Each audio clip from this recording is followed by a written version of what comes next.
So my name is Ediri Osediale, and I'm a professional counselor and psychotherapist. So what a psychotherapist or a professional counselor is, just to give you an understanding, in case you've not, come across one before, is like a doctor of the mind. So usually you may have physical ailments, and then you go and see a medical doctor. It could be a headache, it could be a tummy ache, whatever it is, and it prescribes, ask you some questions, do some investigation, and prescribes a solution for you. So a doctor of the mind focuses on your emotions, your thoughts, and your mental health. And initially, well, maybe in previous times, when people talk about mental health, they talk about they think it's someone that is schizophrenic or someone that is psychotic, but that's not how it is. Just the way you go to the hospital and it could just be something as little as a headache, or maybe you sprain your wrist, or it could be something more serious.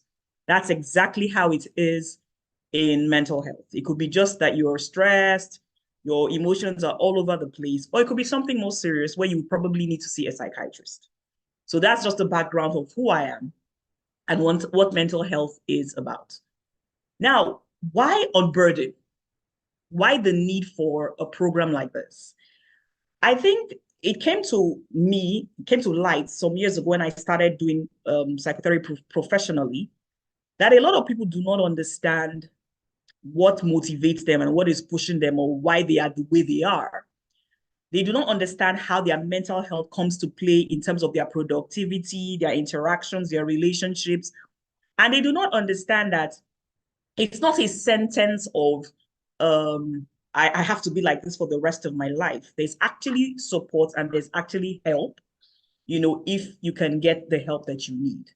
So when I thought about Unburden, I wanted to give people a chance to talk about the issues that they were going through and, understand that they're not the only ones, going through those similar symptoms.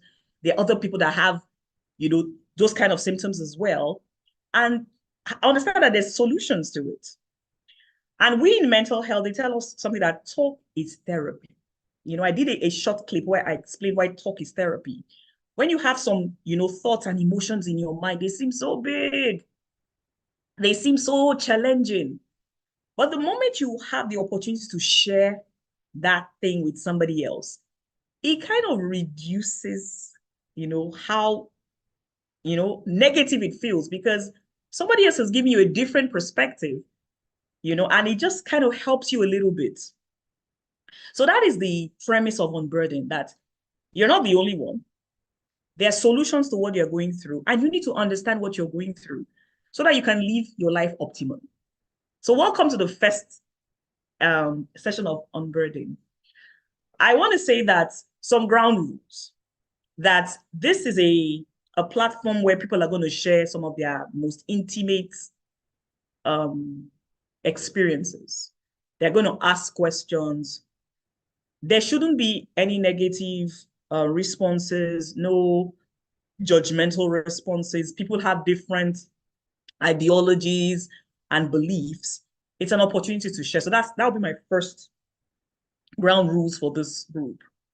The second is, if you look at the Zoom icons, there's a place that you can see chats. So if you go into the chat box, you can see that you can send messages to me directly, or you can send it to the group. So if you want to say something, there are several ways. Okay, that's fine. So if you want to say, make a comment or ask a question, there are several ways you can do that. You can just raise your hand, you can just raise your hand. Hi, Jola. You can just raise your hand and you can ask your question. But if you feel that it's something a bit private, you can send me a direct message. Or if you go to Slido, you can send an anonymous message. Even if it's that you don't want anybody to know who is asking the question, you can just send a direct message anonymous. If you go to Slido and you want to ask a question, by your name, there's an arrow. And if you click on the arrow, it says anonymous. And Ucho is also saying you can watch it on YouTube, but I think that's for the other people that are not here. For those that are here, we'll watch it here because we have the benefit of the questions and the interactions. So welcome to Unburden. There's a group that is called the Whole Women Community, the women. And when we're talking about what our first topic of Unburden should be, we put some topics there and they picked this one, feelings of inadequacy. Why do I feel inadequate? So we're going to talk about that quickly. But like I said, I want it to be as interactive as possible. So if you, after everything I've said, you have a comment, you have a question, please go ahead. You can raise your hand. You can send it to the chat. You can send it via Slido. So let's start. So we want to talk about why do I feel inadequate? Or why do I have feelings of inadequacy? And the difference between, I was muted. The difference between the perspective of a psychotherapist and the perspective of those people that give you advice on social media are very different.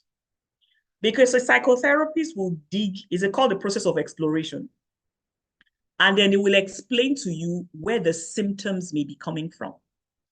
So we're talking about why do I have feelings of inadequacy? Can anybody tell me what it means to feel inadequate? Can I have a response? I want to know everybody's on board. So who wants to talk first or send a chat?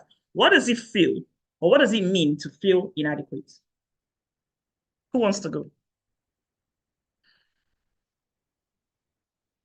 What does it mean when you say, I have feelings of being inadequate? Can anybody try? You can send a chat, or you can raise your hand and you can say something. So what does it mean? We're talking about, yes, low self-esteem, 100%, 100%. So feelings of inadequacy or feeling that someone said it means I can't do this, you're 100% correct as well. So you feel I'm not good enough. I don't feel as if I am worth, insert whatever you feel you're not worth. Someone says inadequate is to feel low about yourself, and you're right. So when you're talking about inadequate, you feel you just don't measure up. And the truth about it is that sometimes you see people that outwardly they seem put together. Work is going fine, relationships, social media, they are looking peng, as they say. Someone said imposter syndrome, absolutely. But deep down inside of them, they don't feel good enough. They don't feel good enough.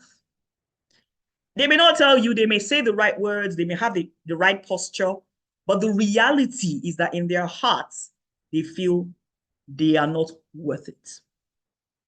Now, if we want to unpack that, we need to ask ourselves, where do these ideologies of low self-esteem or low self-worth or imposter syndrome, where do they come from? Because I told you that as a psychotherapist, we will first of all investigate. We will investigate the symptoms because sometimes when we're in the process of exploration and you come and you tell us something, we will understand that that symptom you're talking about is not the actual problem. It's just a symptom of something else. So in trying to understand low self-esteem or feelings of inadequacy, we need to first of all find out what it is, and where does it come from? So I'm going to put it to you again. Where do you think those feelings of inadequacy, where do they come from? Why do you think you, or anybody, if you know anybody that feels that way, why do they feel that way? Does anybody have any thoughts? Where do they come from? Where do they come from? Are babies born feeling inadequate?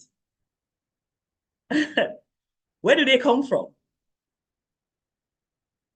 There's a study that shows that children from the ages of 2, thank you, I'm going to come into that, they operate on the level of genius, the genius level. They are fearless. That's why you see a toddler, the toddler is toddling towards the fire because they don't know anything that is called fear. So where do they come from? Someone said societal pressure. Someone said past experiences. And it's correct. You're correct. Past experiences, societal pressure can cause you to have a low sense of self-worth. The first thing I will say in terms of why you feel less than, why your esteem is low, or why you feel inadequate, your upbringing. The way you were trained, someone said unrealistic expectations from others. Absolutely. The way you were trained and the way you were groomed as a child is fundamental to the way you see life. Because the reality is that you don't see life as it is, you see life as you are. I'll say that again. When I normally train on emotional intelligence, I tell people that if I tell you Maryland, what comes to your mind? So for us that are in Lagos, we'll begin to see Maryland bus stop with the street lights. But those that live in the United States, you see something else because there's a place called Maryland there. Is one wrong and one right? No. There's some the ideologies that once you're 18, you can leave the house and you can go and live on your own. And there's nothing wrong with it. But in Nigeria, that might be a different thing that plays out because we have a different experience and culture. So we see life through the lens of these our experiences, our trainings. So a low self-esteem or a feeling of inadequacy may stem from the fact that when you were growing up, your parents may have been careless, maybe not intentionally, about how they spoke to you. They'll say something like, see your big nose. Is it not other people's children that is doing that and you're not doing it? Or they can even compare you to your sibling. They're not doing it. Some of them are not doing it out of wickedness. They just didn't realize that the psychology of a child is that a child, especially below the age of 10, believes everything you say. It's not a joke to them. Someone said my dad called me stupid. Someone just said my dad called me stupid all my life. So it might just have been like a joke to ginger you to a better life. But they didn't realize they were sowing seeds of doubts about you. So your upbringing matters to the way you see yourself today. It matters. Upbringing, the adults that are around your life, your uncles, your aunties, your teachers. Let's talk about teachers. Because I have experiences about teachers. Why is it that mathematics teachers were very wicked? In the class, they'll give you 1+1. When it's time for exam, they'll give you 1.5 plus something else. They were determined to make you look stupid. They thrived on the fact that they knew it and you didn't. And they walk around like emperors. And they didn't realize that they were killing the psychology of children.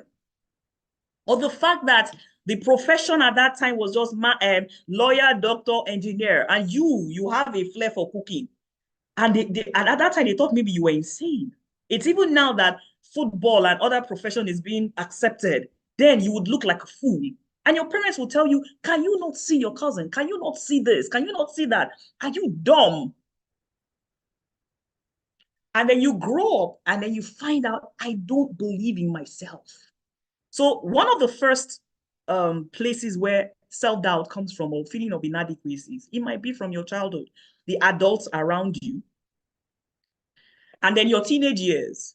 Your teenage years were years where there were changes in you emotionally and physically. So if you're a guy, everybody's voice is changing, your own voice is still squeaky, and they're laughing at you.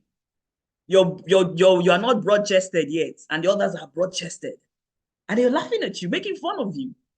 Or as a girl, the curves are not coming. Or even some of them, when the curves come, they're ashamed of the curves. And people laugh at you. They say all sorts of things. They don't understand that all those things are becoming an accumulation of who you are as an individual. So we're talking about where do feelings of self-doubt, low self-esteem come from. And we talked about the fact that it comes from your background, your upbringing. And sometimes parents unknowingly, innocently, they thought that was the way. Come here, big head. They thought it was a joke. Another place that it comes from, and please, I like the chats. Please give me more examples. Another place it comes from is conditioning. Now, conditioning is a psychology term. So let me tell you what conditioning is. And it's very, very critical that you take this. So conditioning is very close to the systems of the world definitions. Conditioning, world definition. So let me tell you what that is. Conditioning is an indirect way of teaching you something. So as a child, again, or even as an adult, you are at home and you see that there's a time for a party. The uncles and the daddies are in the sitting room, the mothers are in the kitchen. Nobody's telling you that daddies and uncles have to be in the sitting room and mothers have to be in the kitchen. You are seeing it. You're being conditioned to believe that that's how life is. You come out and on the billboard, they want to advertise something to do with detergent. Is the woman that is washing. What are you being conditioned to believe? That is women that do housework. And then the adverts as well, maybe it's something you see the daddy has come home from work, at least then when we're growing up. All those things are conditioning you into certain aspects of life. And it's close to world definition. So those conditionings will condition you to define what beauty is. Because they are talking about beauty, or the models you see, they are stick thin before the Kardashians, and it now became BBL. So when you see the models, they have helped you to define what beauty is. You're being conditioned to say that beauty is light skin, beauty is long hair, beauty is this. You are being conditioned to the definitions of the world. And if you do not fit those definitions, and the reality is none of us fits those definitions, you feel that you're not up to. The conditions of the world define what success is. And it's so interesting that when they want to show you the definition of success, they show you a man in a BMW with a nice suit in a palatial, mansion on a yacht. That's their definition of success. What about peace of mind? Is peace of mind not a success parameter? Or you have healthy family members? Are those not parameters of success? But the world is giving you its own definitions. And you don't even know it because these things are subtle. And these things are subtle. You don't even realize that the world is defining to you what reality is. And that definition is making you doubt yourself. Comparison is another is another thing that causes inadequate feelings. You compare yourself to people, you compare yourself. And some of this comparison is also based on the world definitions, based on the definitions of the world. So you compare yourself. I was having a conversation and about, yes, somebody said acceptance because you're seeking validation. I was talking to someone about comparison and, we had a very interesting conversation. And what we talked about was the fact that a lot of parents that are in a particular financial bracket send their children to school abroad. And they sent their children to school when maybe dollar was 500 or 400. Dollar is now 1,500 or 1,550. And the men, they are quiet at home. They are not talking. And the wives are saying, darling, why are you not talking? He's not talking because dollar is now 1,500. Why did your child go to Canada? Why? I know that the education system in those Western countries, they are better than us. Let's say it plain. But the reality is that can you afford it? Or you want to be seen in a particular way? Can you afford it? Realistically, looking at everything in front of you, can you afford it? Or because you're thinking this person is doing it, I cannot afford not to do it, and you're killing yourself. Or the young ladies with the bone straights, you must wear bone straights. Or you must wear a particular kind of attire because you're comparing yourself to somebody else. Because your reasons for doing those things are not because you are truly, those things are truly worth something to you, you will always feel inadequate. You cannot compare yourself to another person because you don't know the realities of their life. You don't. So comparison will always make you feel less than. Does anybody else have something to say? So I want us to talk. So I've said your upbringing, conditioning. That means you'll be conditioned by the systems and the definitions of the world to say, this is our definition of beauty. This is our definition of success. This is our definition, of what life is. And because of that, when you don't fit into those definitions, you feel less than, you feel inadequate. Someone said social media. Social media. And social media is curated reality. Social media is what? Curated reality. Because before somebody posts a picture on social media, they have deleted 15 to 20 pictures, some even more than that. They now pick the best of like 20 and they post it. They will not post the challenges, or some of them have started doing it, even when they post those challenges, everything is for likes. They will post when they are on the plane, in the first class, business class. They will, and you are now comparing yourself to them, and you're feeling less than. So I said, feelings of inadequacy, where do they come from? They come from your childhood. The voices in your head today as an adult are most likely the voices of your parents, your caregivers, your uncles, and your aunties, and sometimes your friends. Bad experiences can negatively impact your self-esteem.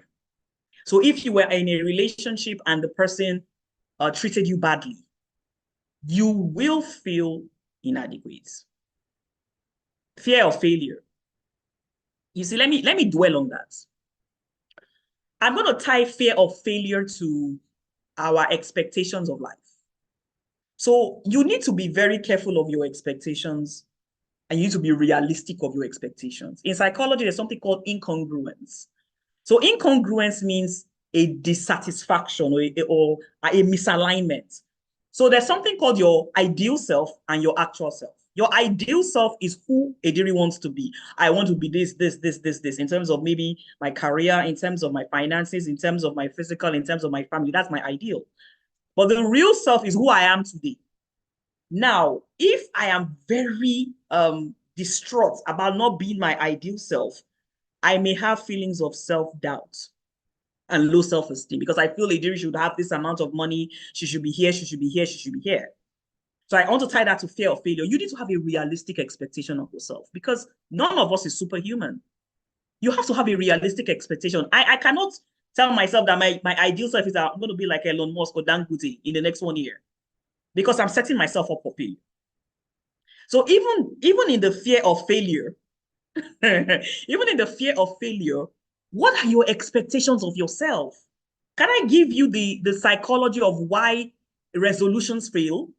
Because when you wake up and say, I am not going to be on social media, I am not going to take sugary drinks or alcohol, I'm going to be this, I'm telling you that your brain, because of consistent use of social media, because of consistent eating in a particular way, your brain has formed neural pathways to always respond to life like that. So instinctively, you are picking up social media. Instinctively, you are taking the sugary meal. Instinctively, this is what you're doing.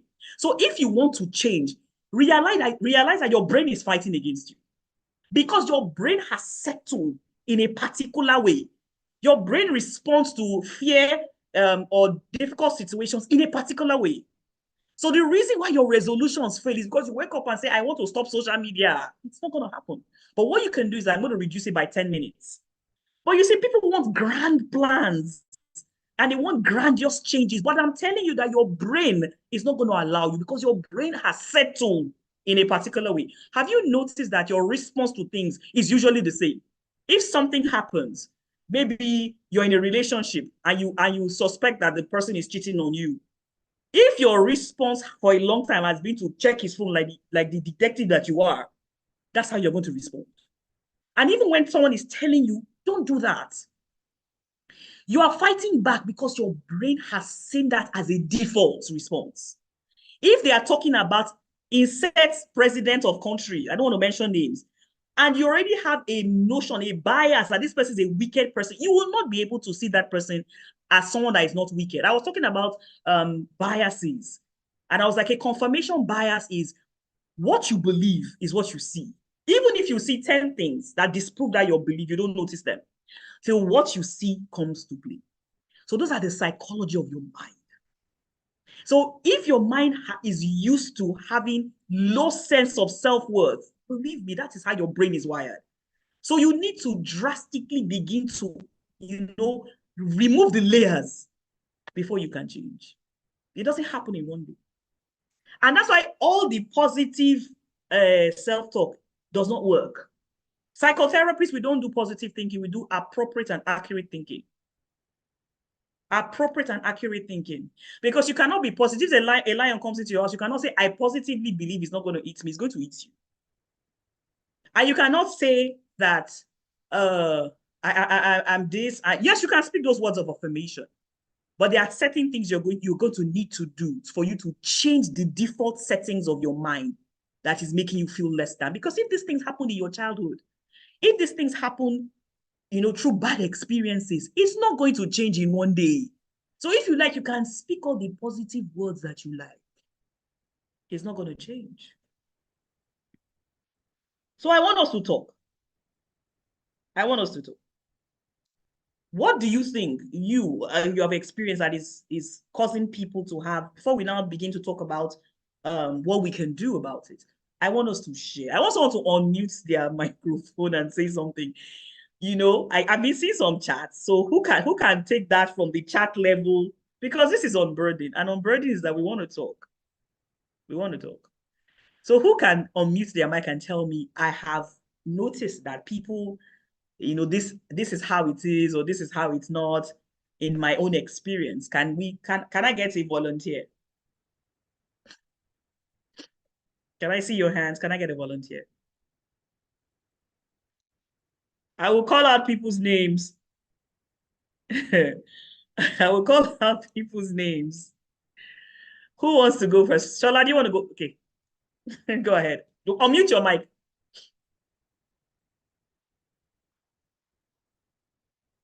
Buche, can you unmute her mic? Just a minute. Your mic is muted. Sorry, who, ma? Shola Bomi. Please look for Shola Bomi and unmute her mic.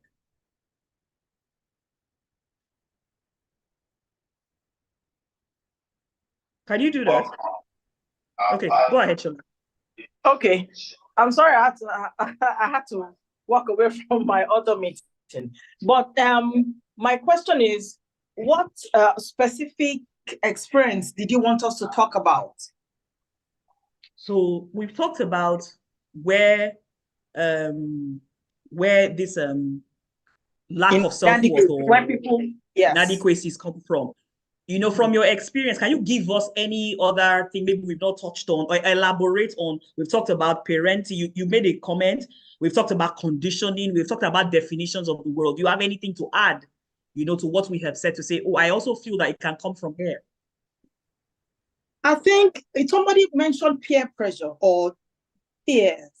And when I say peers, I would use examples of as an adult and as a child. When I say as a child in school, you know how teachers can praise those students that take first, second, third. The rest of you don't exist. And, after a few years, that would start to chip away at you that I'm not going to be 1 to 10. So what am I bothering for? Let me see that my 24, as long as I don't repeat this class, And it sounds funny. It sounds like it's nothing.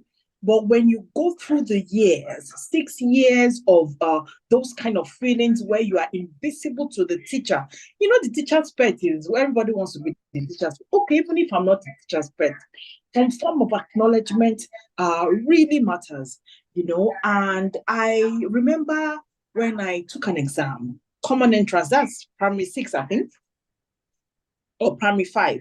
Yes, my dad makes us take it a year before. So I think I was in primary 5.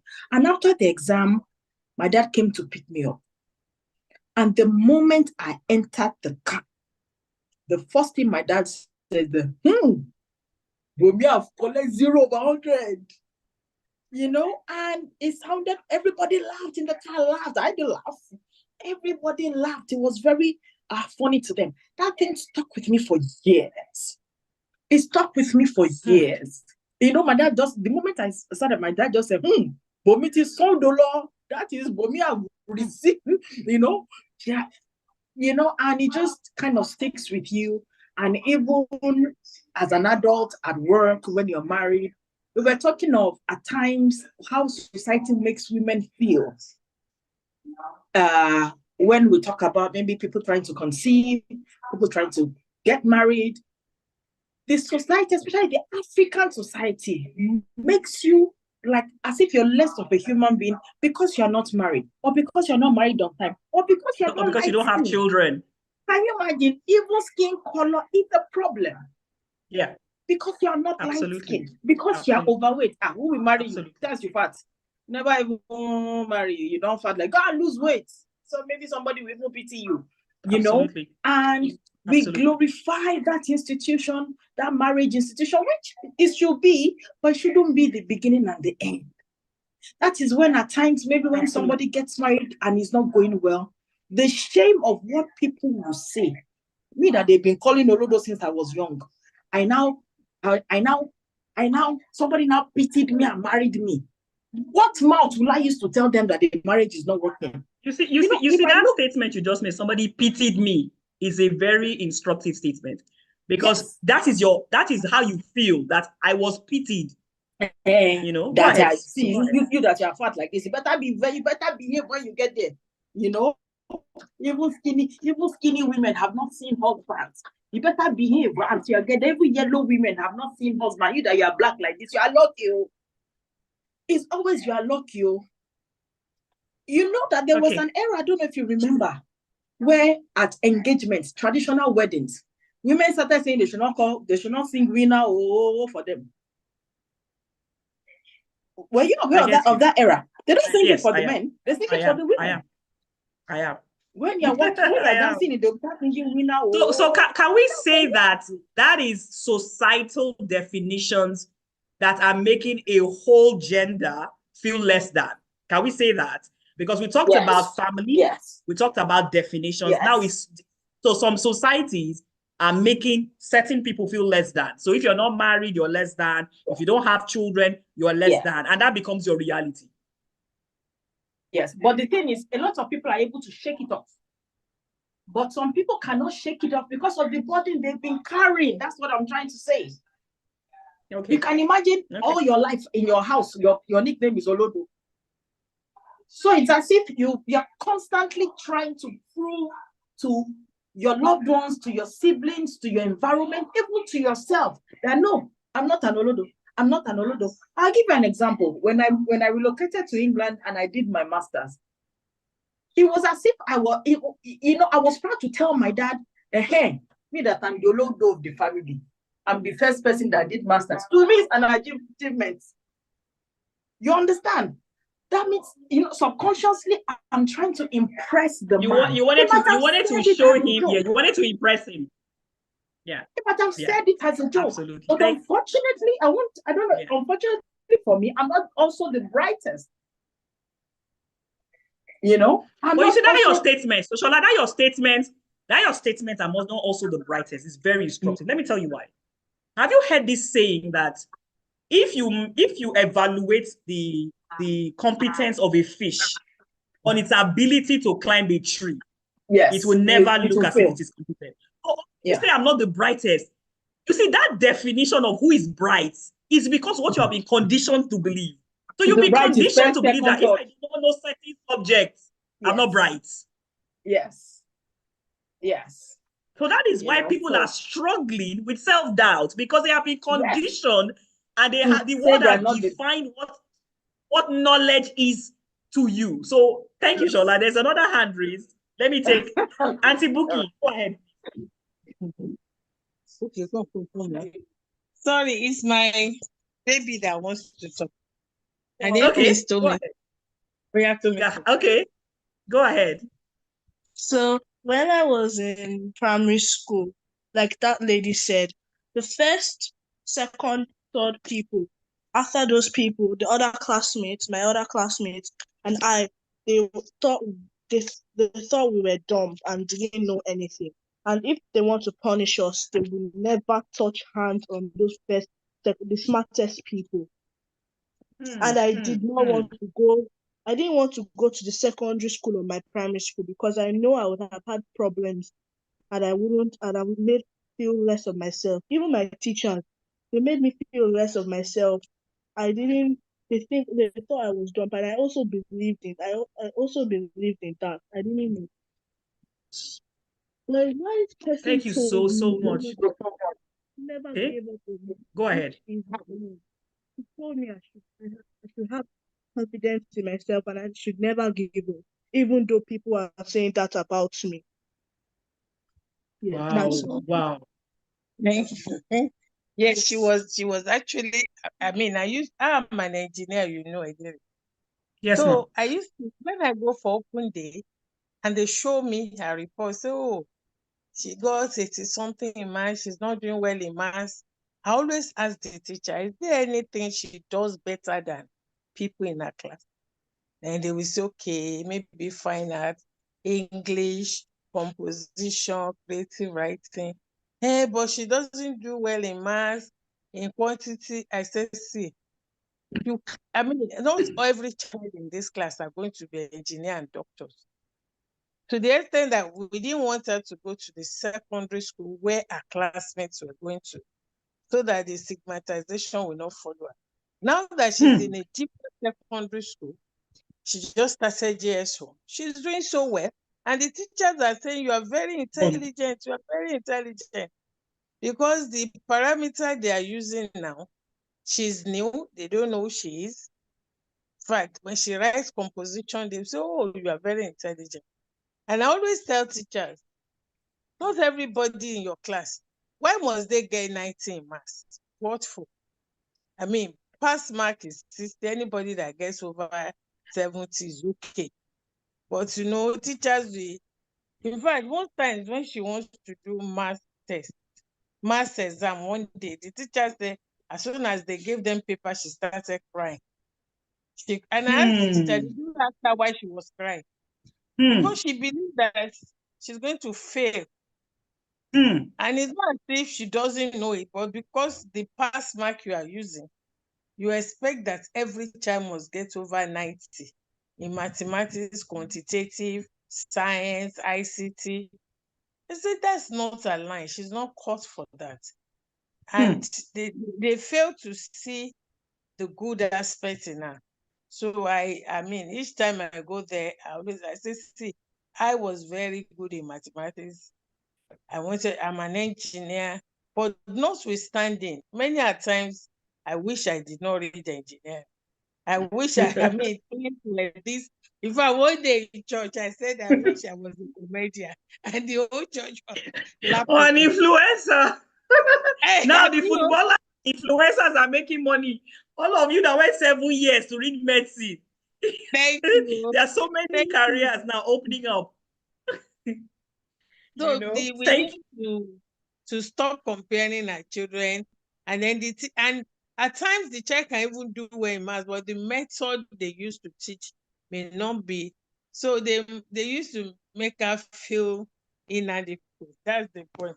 So when I made her to sit down to listen to you this evening, so that I can help her. But I've seen a lot of difference in this secondary school. It's not, like you said, it's not a big secondary school. It's a small one. And she feels she's just fitting into it and she's doing well. fitting. Instead of going to be That's competing. fantastic. So thank you very much. That's fantastic. Thank you so much, Auntie Buki. That's fantastic. Me personally, I've had to change my children's school a couple of times, and I keep watching it. And wherever I feel people are stepping out of their bounds and trying to mess up with their mind, I would change it again. So quickly, I want to say, so some people might think, oh, I don't have these feelings of inadequacy, and some people will say, I don't know anybody. So I want to give you some quickly so that we can round up quickly. Now, sometimes this is how feelings of inadequacy will play out. Irrational behaviors. Irrational behaviors. If you find sometimes people get angry unnecessarily, or they exhibit some certain behaviors, it's maybe because they have a low self-esteem. So maybe let me use relationships now. People that are in relationships to say, oh, in fact, there was one that was my friend. He said they didn't, because I asked him, how is that your girlfriend? Because we have been praying that we are going to get married. He said, I beg, I'm not marrying that girl. I said, why? He said, can you imagine? I woke up to about 40 phone calls from this lady, and she's already banging on my gate. He said, I slept off. I slept off. But you see, this particular lady, I'm not diagnosing, I'm just saying probably because of past experiences where the relationship was not healthy, and because she had come in contact with people that had treated her badly, she just assumed. She just assumed that something was going wrong. So she became irrational.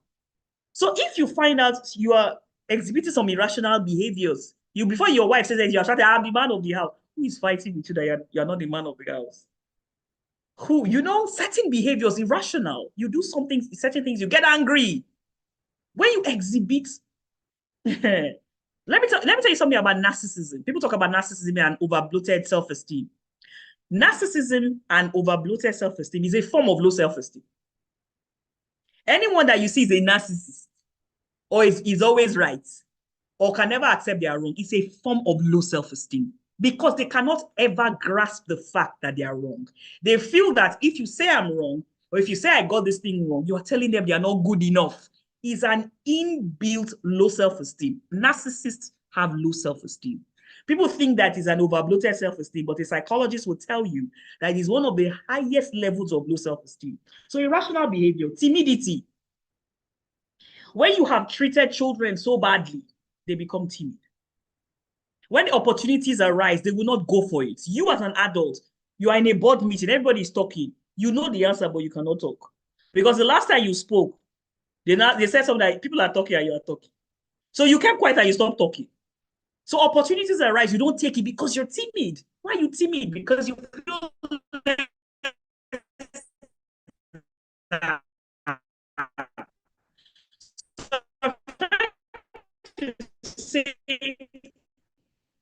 how these feelings of I talked about weight. If I don't look a particular way, I don't want to go out. If I just park at 2 streets away and jog to the venue because our car does not look like the car. So you withdraw. I don't want to go. Everybody's going to be looking this particular. So you withdraw. Excessive competition and comparison. We've talked about that.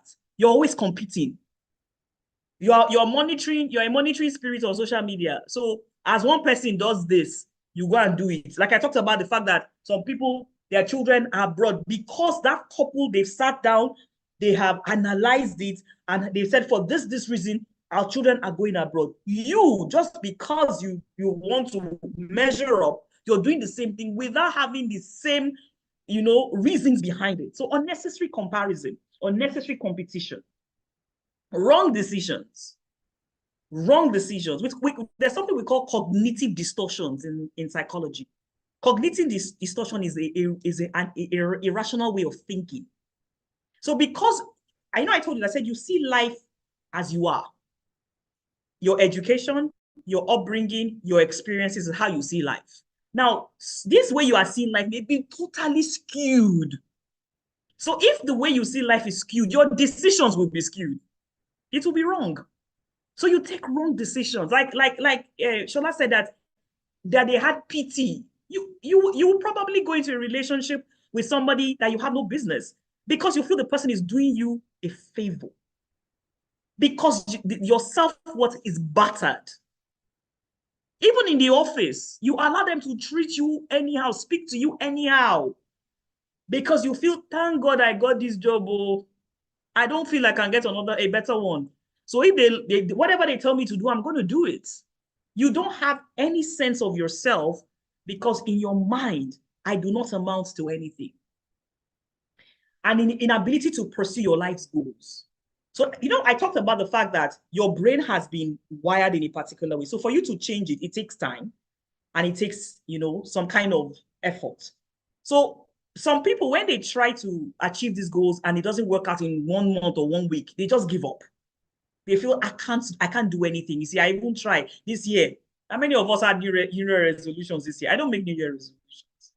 And even if it is good to be very small incremental steps, very small incremental steps. So even if it is 1 hour extra, I'm going to be reading my Bible, or if it is one book I'm going to read per month. All those one of this month, I don't do those things. Because when you fail in those things, the tendency is that you will look down on yourself. You look down on yourself. Seeking validation. If you're someone that seeks validation outside yourself, there's a problem. And when I'm talking about it, I'm even talking that you cannot seek validation even from your spouse, because your spouse is human like you, and they are not perfect. So that validation, you must find it. And I'm going to say, what is your parameters for validation or self-worth are? Are you a kind person? So we've talked about the definitions of the world. Things that should make you proud of yourself. Are you kind? Are you hardworking? Are you a person of value? Those are the things that should make you proud. Did you hear me say your size, your weight, or your money? If you are someone that I believe I'm a person of value, and I believe that as much as is within my power, I'll be a person of value to people around me. Those are the things that should give you self-worth. Because even the men, and the funny thing about men is that we women were very vocal. So we talk about things. Men will just be dying quietly. Now, man, you be, what does that mean? What does that mean? And you're killing the psychology of the men, because you're giving them parameters and that they cannot live up to. So those are how it plays out. People, they are timid, they are unusually aggressive, they are angry. Those kind of things, they affect you. And you see it play out. You need popularity or approval. You see that one in this social media age, where the moment you post something, you must go and check, how many likes do I have? Your self-worth is determined by your followers and the number of likes that you have. You will always feel less than. You will always feel less than. You always feel less than. So what can you do? What can you do? Quickly. I said something. I said seek good. Seek a life of value for yourself and for those around you. Understand that if you're looking at beauty and physical attributes, it will always fail you, somehow, because you will not look the same for the rest of your life. So if your value is in how you look, what if when your looks change? What will happen? I don't pray that any of us will lose in terms of finances, but the reality is that you do not know what tomorrow will bring. So it's not a good enough defining factor for your value. It cannot be. So live a life of value. That is one of the things you should do. I want us to talk again. Make each day count for yourself in terms of, how you live your life. So I want to now give us some instances from a psychotherapy perspective. Now, understand that feelings of inadequacy is in a spectrum. That means some people feel inadequate situation-based. That means something happens and they feel, oh, I'm not good enough. But some people have a consistent low self-esteem. So, I mean, in a range of 1 to 100, some people are 1, some people are 100. So the people that are 1, they just need to check the situations that make them feel less than. But if you've checked yourself and you find out that I consistently and I feel I don't measure up, these are some things that you can do. So be realistic about who you are, your flaws and your talents. When I say realistic, I said it. I'm realistic that I cannot be Dangote tomorrow. I'm realistic that I cannot be Elon Musk tomorrow. So that thing can never make me feel sad. What do you need to be realistic about? Can you be realistic about what your salary is, where you live, where your children are going to go to school, who you are? Please be realistic. Be realistic about those things so that it doesn't become a problem for you. This is who I am today. This day, September 2024. This is who I am. Yes, do I want to be better? Do I want to aspire? Absolutely. But I'm going to aspire within the confines of not beating myself, over the head because I'm not this. So have a realistic expectation of your flaws. But I'm not saying that if you are a certain kind of person, don't change. That's not what I'm saying. If you have bad traits or negative habits, you need to work on it and change. But I'm saying that do it in a way that you're not so negative to yourself. And it leads me to the second one, which is forgive yourself. Have you ever said a statement to yourself before, see what you did? You are such a foolish person. How could you have made that mistake? You need to forgive yourself. Because all of us are a walking imperfection and we make mistakes. Forgive yourself. Just like me, sometimes I tell myself that I'm not going to argue with anybody on Lagos Road again, even if they bash my car. Then when they bash the car, I would have finished saying everything I want to say if I say, hey, Chai. But I've learned to forgive myself and to know that I'm human. I'm human. I'm human. So even as parents, you see these things I've said that your parents did to you. Are you doing it to your children? Are you the voice in your child's head now? So what you need to do, you need to go and make amends. You need to watch what you say, and you need to forgive yourself when you've made a mistake. Because regret will kill your self-esteem. It will kill your self-esteem. Develop healthy habits. Honestly, when you're talking about mind, and let me put this as a something that everybody needs to understand. When you're talking about mind, your mind is your physical, your mind is your mental health. The food and the exercise that we do for physical health is exactly the same thing. If you live a life of sugar and processed food, you will always be edgy, angry, and sad.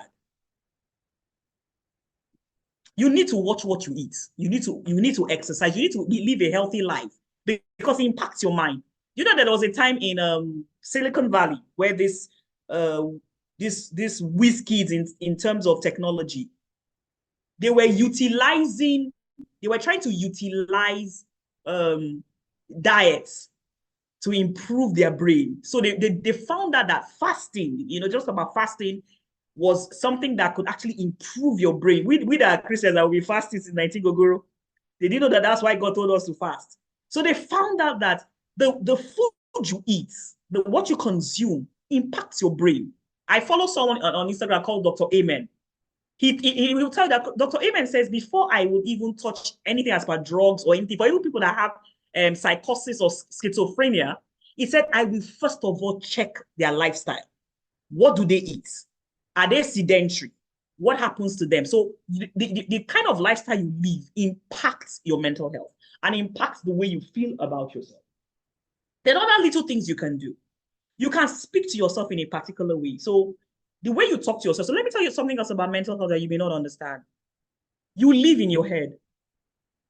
Your battles are fought, won, or lost in your mind.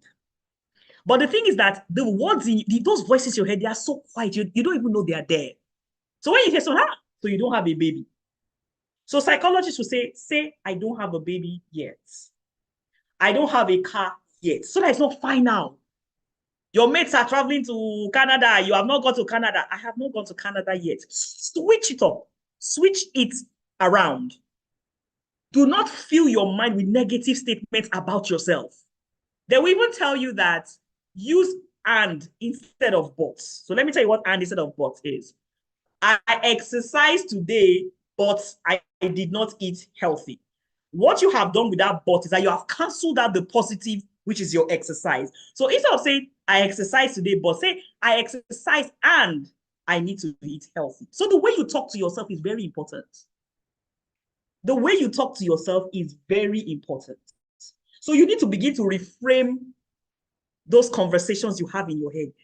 It takes time. It's subtle, but you need to begin to do it. And then you need to find out what are your triggers and how you can cope. So your triggers are, what are the things that make you feel sad? What are the things that someone can say, that can trigger you? So someone like, if they talk to you about school and education, you already know that this is how I feel in terms of, I don't feel I'm so knowledgeable. So prepare yourself for those triggers. Prepare yourself. But importantly, you need to speak to yourself kindly. There's an exercise we give in CBT. So what CBT is a technique to help people that have mental health issues. So CBT is cognitive behavioral therapy. So what we tell them, our cognition just means the way you think. Behavioral is the way you behave. Therapy is that it can heal you. So we are on the premise that if we can change the way you think, we can change the way you behave, and we can change your life for the better. So what I tell people is that if I'm going through something, What would I tell a little girl that is having that problem? How would I speak to that person? Because do you know that you speak to other people kinder sometimes than you speak to yourself? So you need to begin to check the words that you say to yourself. You need to check the words that you say to yourself. So we're talking about how we can overcome feelings of self-doubt. I've talked about what how your life is. What do you consume? You know, everybody knows that one now. Social media. The more you consume social media, you can see what is happening. You can see those stars that we were looking up to. You can see how their lives are playing out. You can see their lives. Is it something you think you should really be envious of? You can see the way their lives. So why do you hate your life because of something that you're seeing on social media? Why do you hate yourself? You don't know you are even better off. You're not even better off. Somebody said bullying, cyberbullying. Yes, those are the things that can cause you, to feel. And life is so funny now on social media, because before you say anything, 100,000 people have come to insult you. They don't know anything about you. They'll be insulting you. Please, the worst thing you can do is to take advice from social media. Because you see, the truth of the matter is that as a professional, I cannot give you advice unless I have gone through exploration. Because like I told you, if you say, I am having feelings of self-doubt, self-doubt might just be a symptom of something else. So I have to take time. It's not the one that say, go out, have fun with your friends. How has that helped you? If you have self-doubt, how does going out, have fun with your friends, has it helped you? There is deep-rooted trauma that needs to be addressed, that going out with your friends cannot address. You need to heal from the fact that your father said this. You need to heal from the past experiences where they treated you badly. You need to rise above the conditionings and the definitions of this world before you can heal and begin to see worth in yourself. Self-talk is not going to work on its own. Positive thinking is not going to work on its own. You need to heal from that trauma. You need to heal from that trauma. And then you set your own definition.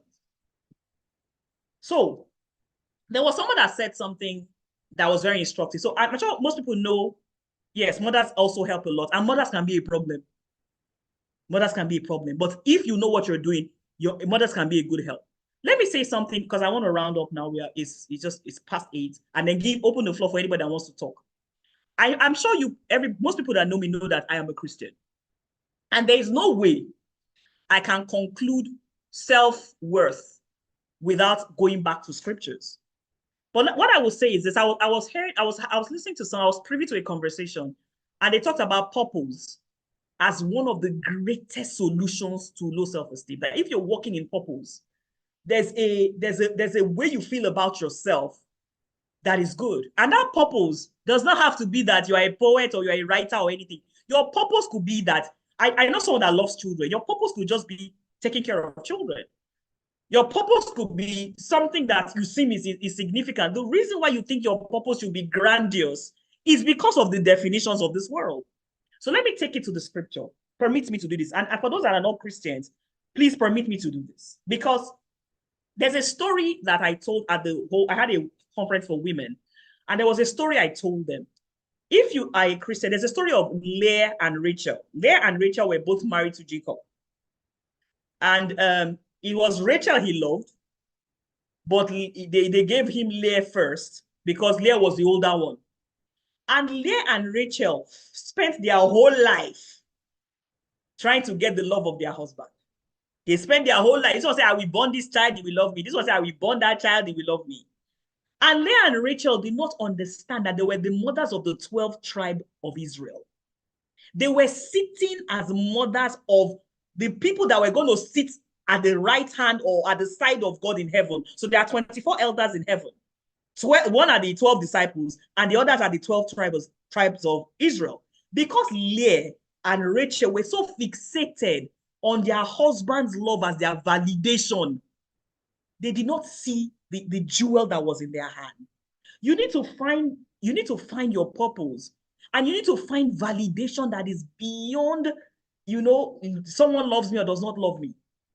I was searching the Bible because I want to say, okay, God, now that it's time, let me tell them who are the people in the Bible that their self-esteem was low. There are many, many. So you can go to the Bible, there are many, all of them, Solomon, Moses, Abraham, all of them. And I say, okay, God, who are the ones that their self-esteem was high? And I searched and searched and searched till I stumbled on two. And I want to talk about the two because I want to put some things into context. The first, of course, everybody knows is Jesus Christ. Jesus Christ was the walking embodiment of self-esteem. It didn't matter what happened to him. He was focused that I came to earth to die. This is what I'm going to do. So he didn't care that he didn't have money. He didn't care that they slapped him or they spat on him.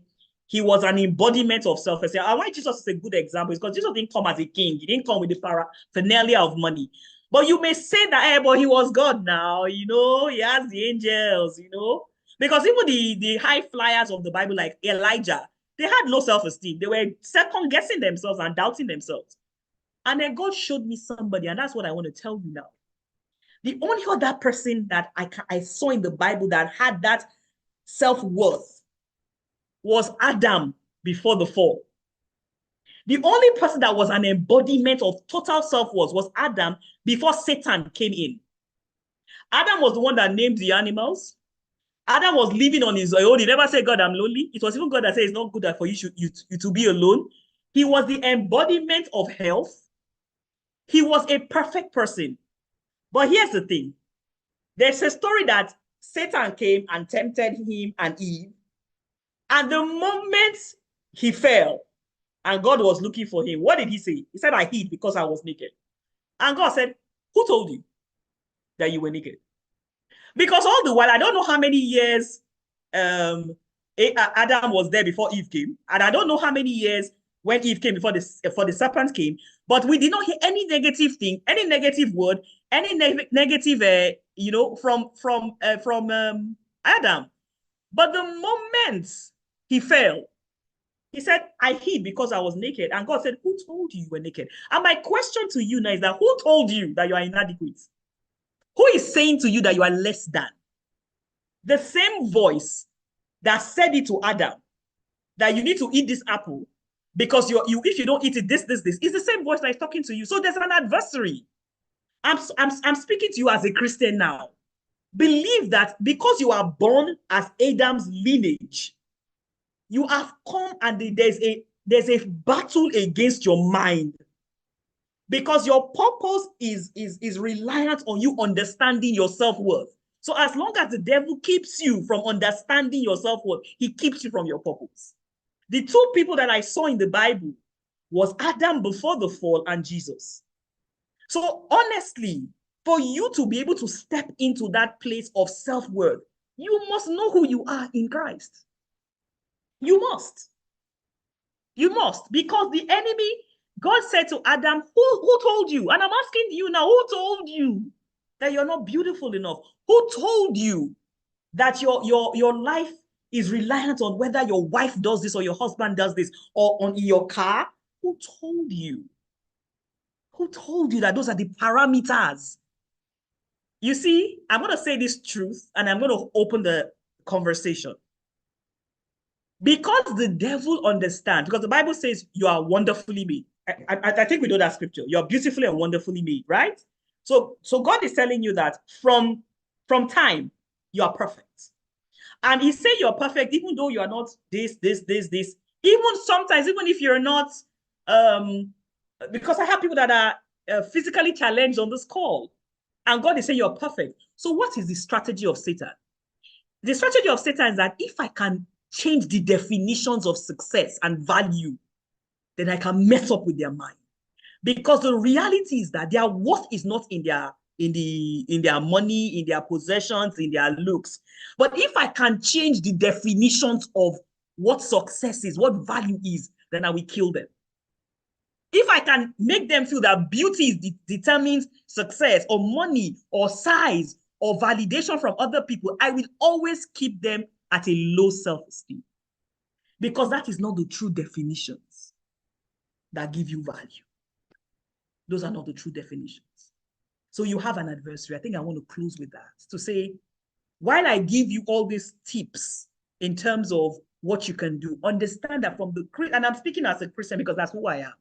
I have studied it and I have found out that the definitions and the world systems are targeted at keeping you with a low self-esteem so that you don't ever know your self-worth. Because the reality is that your self-worth is not tied to those things. Because God says you are chosen, you are perfect. And as he's saying it, he knows that it's not because you are short or tall or fat or slim or you have money. He's saying it because I created you. I know your worth and I know you are perfect. But the devil is like, just the way he spoke to Eve, that if I can get you to doubt what he said, if I can get you to see the parameters of your success as something that is fickle, then I can deal with you. I can deal